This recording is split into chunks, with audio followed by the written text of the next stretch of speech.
Hey guys, so I had my second appointment today and I wasn't that happy about it. I had to wait nearly 45 minutes for my appointment.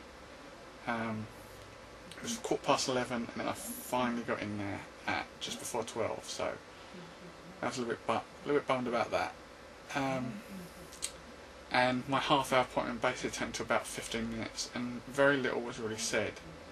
Just like certain things, they asked me how long, how often do I wear clothes, that sort of thing. I said pretty much 50% of the time, and you know, I didn't really know how to feel because I wanted to sort of say so much in this appointment and really sort of bare my heart out, as it were, and I just wasn't really given that a chance because very few questions were asked, and every time I was going to add on, he'd ask another question, and you know, it's just like, oh, okay, we'll refer you, and I was like, okay, do you want to ask anything else? I was like, no, that's fine. So I was a little bit stumped today. I was a little bit annoyed and nearly got my ears pierced just to sort of satisfy my mind. But I think I'll give it a while. It's a little bit stinging downstairs, so downstairs or in my belly. But it's I nearly got my ears pierced because of it. But I actually walked into town wearing what I had on because, as I said, I changed. I went from my house to the doctor's, found a place to change, changed into clothing, and really didn't sort of show it off, as it were. Because I sort of sat down and we just started talking, and you know, I didn't have time to get my coat off, as it were. So I walked into town and basically did a bit of shopping in town. I got a few films and I borrowed some CDs from the library. CDs which I'm hoping to use in my vlogs, but not this one because it's a bit too of a downer to actually put a video track to it. But yeah, then I changed before I came back home. So that sort of bummed me out, but at the same time, you know, I did get somewhere. You know, I'm being referred. I'm being referred to someone's, or a specialist or a psychiatrist. I don't know. So you know, both names are mentioned. So it depends which one I get first. He's looking into it, and truth be told, I mean, at the moment, the one thing I'm just desperate for is hair removal because it's driving me crazy. But still, so the day was going okay. Mum and Dad were out when I got back, and they came in. Now, Mum asked me to get something up cream, moisturiser cream, for her, and I got it. Came home and gave her the wrong receipt.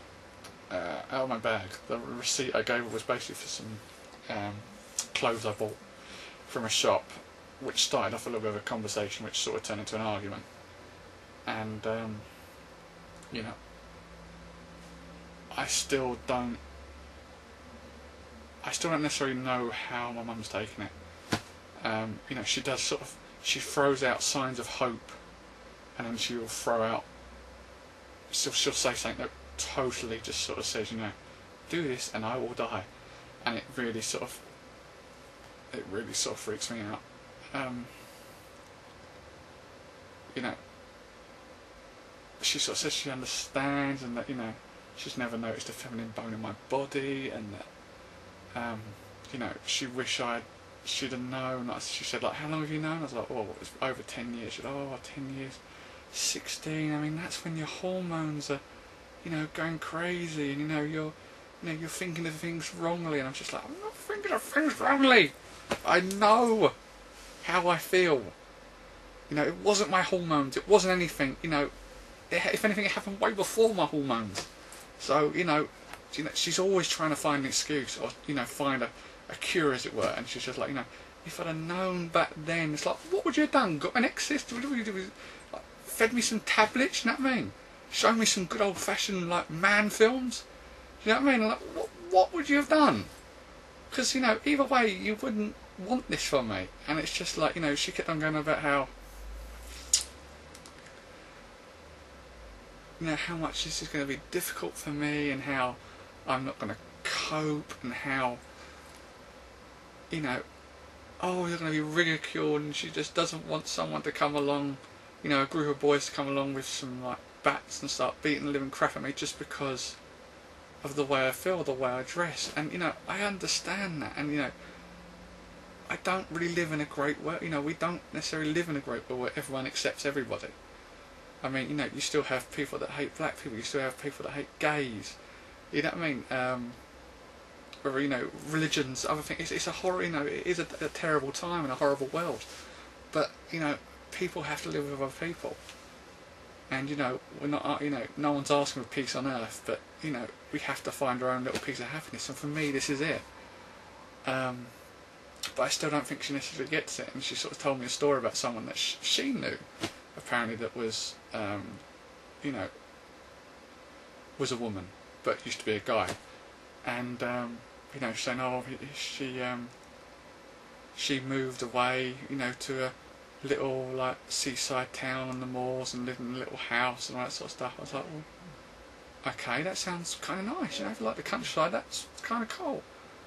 She was like, oh, I know. And she was like, I said, well, was she a cross-dresser, or did she actually have, like, surgery? And she said, oh, no, she's just a cross-dresser. And I was like, oh, I'm not a cross-dresser.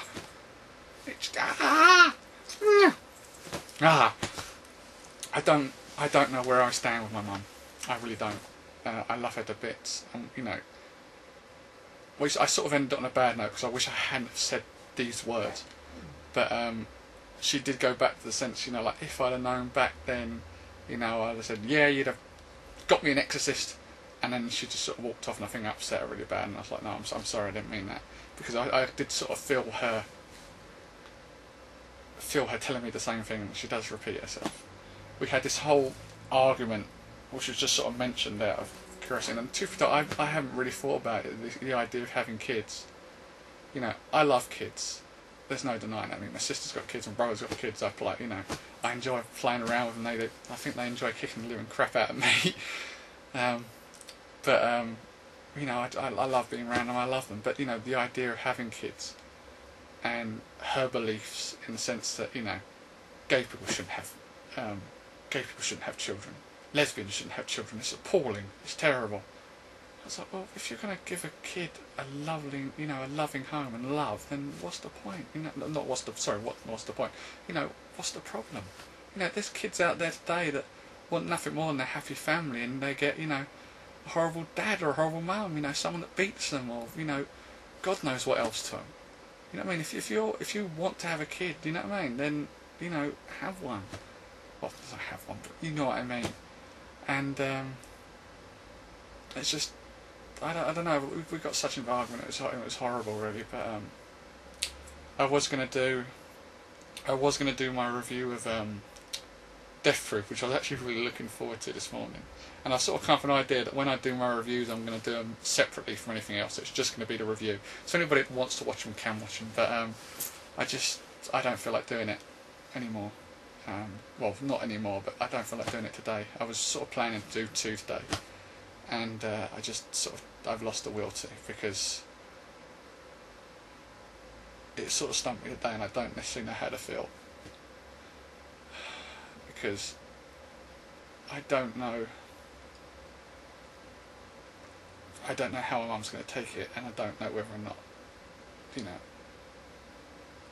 she used the word, you're shattering you shattered my heart, and it's just like, so I really don't know necessarily how to feel, but there are always signs of hope. She spoke to me quite sort of nicely at times, but it all depends where her beliefs are, and I don't know this time. I don't know. So I think I'll leave it there, because I'm a little bit upset now. But you guys take care, and I'll make a more fun blog soon. But this one's a bit of a downer for me, so I'll catch you later.